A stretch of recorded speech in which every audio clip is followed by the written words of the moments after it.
Bestie, it is not normal to be expected to be in the same room with your abuser or their enablers for the sake of what? Holiday tradition? And you know what? This is a truth that is so often hidden under holiday glitter and sentiment.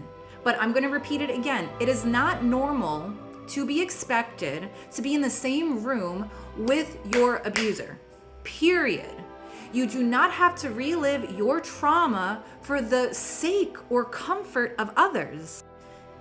And you know what? The expectation that you have to get along nicely, keep the peace, be the bigger person, it's a toxic expectation designed to protect the abuser and the system that supports the abuser. It's not designed for you. You are not required at all to sacrifice your safety, your well-being, your happiness for a fucking family photo, a meal, or someone else's idea of a perfect holiday. And I know the holiday time can be a real hard time to remember that you do not owe your peace to anyone. You do not have to relive your abuse for anyone. So here's an exercise to reroot yourself in your boundaries. First things first is to identify the enablers.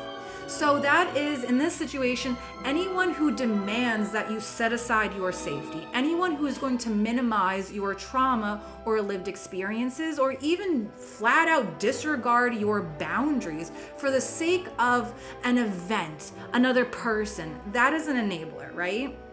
And this can include family members who say things like, it was such a long time ago. You know what? Just ignore them. How about you do it for grandma? Don't make a scene. And you know what? Enabling is not love. It is not care. It is a failure of courage and conscience. The conscience. Enablers are choosing this temporary comfort of keeping the peace over your fundamental right to not be abused. And doesn't that sound insane when we say it out loud, right? And don't forget, this isn't real peace. This is not real comfort. This is a lie. It's a delusion to do what is easiest, which is pretend nothing's happening. Absolutely not. We're not doing that. And you know what? Trauma shatters your sense of self. By choosing yourself, your healing, you are trying to put yourself back together again, to make yourself whole. You're choosing yourself, and that is so important. Do not let anyone make you feel ill. You are not ill. This system that they are defending is ill. You are refusing to participate, and that is a sign of your self-awareness, your desire to prioritize yourself. And this is going to sound really dumb and obvious, but by reintroducing trauma, by being forced to confront your abuser, you are not healing. You're doing the opposite. You're creating more trauma. You're forcing yourself to fragment again by forcing yourself to be in those situations where you can't be authentic. Your lived experiences are minimized and no one cares about it. So, your no contact boundary is such a righteous act of self-preservation.